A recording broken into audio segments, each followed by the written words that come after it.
मोर्चा आता आम्हाला काढायचा आहे. आणि मागील आठवड्याभरापासून मीरा रोडचं वातावरण तसं हिंदी विरुद्ध मराठी असं सुरू आहे. आणि यामध्ये आता हा गोंधळ पाहायला मिळतोय. मुख्यमंत्री असं म्हणतायत की जो रूट होता तो चुकीचा होता, कायदा सुव्यवस्थेचा प्रश्न निर्माण होणार होता. ह्याला जबाबदार फक्त महाराष्ट्राचे माननीय मुख्यमंत्री आहेत. आज चीफ जस्टिस ऑफ इंडिया महाराष्ट्रात आहेत. सेशन चालू आहे. होम मिनिस्ट्री काय करते? ह्याला जबाबदार फक्त आणि फक्त होम डिपार्टमेंट आहे. ज्या प्रकारे मी जसं आधी म्हटलं की व्यापाऱ्यांना मोर्चा काढू दिला होता, तसाच मराठी लोकांना किंवा मराठी संघटनांना मोर्चा काढू द्यायला हवा होता. अर्थातच तुम्हाला पण अधिकार आहे.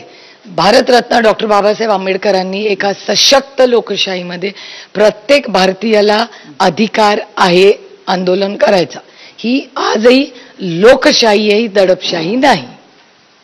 आता मोर्चाला परवानगी दिली आहे आणि आता मोर्चाला परवानगी दिल्यानंतर मंत्री प्रताप सरनाईक सुद्धा तिथे पोहोचले आहेत. मात्र त्यांना आता तिथे विरोध होतोय. मी तुम्हाला सांगू, ह्या सगळ्या गोंधळाला जबाबदार फक्त आणि फक्त होम डिपार्टमेंट आहे. महाराष्ट्राचे मुख्यमंत्री एकदा असं बोलतात, एकदा असं बोलतात. हाच तर प्रॉब्लेम आहे. हिंदी मराठीचा वाद राज्यात मागील काही आठवड्याभरापासून आपण बघतोय वाढत जातोय. मग ते निशिकांत दुबेंचं स्टेटमेंट असू दे आणि त्यानंतर आज हा मोर्चा. हे दुर्दैव आहे की मी समजत होते की भारतीय जनता पक्ष एक सुसंस्कृत पक्ष आहे, पण दुर्दैवाने ज्या पद्धतीने गेल्या काही दिवसात भाषा, त्यांचं वागणूक, त्यांची ज्या धमक्या दिल्या जात आहेत, हे ओरिजिनल भारतीय जनता पक्षाला न शोभणारे कल्चर कुठून या पक्षात येत आहे आणि एका लोकशाहीला न शोभणार आहे. तुम्हाला तुमचं असं म्हणणं आहे की भाजप जबाबदार आहे हे वाद लावण्यासाठी? कारण का सक्ती कोणी केली तिसऱ्या भाषेची? अजित पवार म्हणतात मी नाही केली.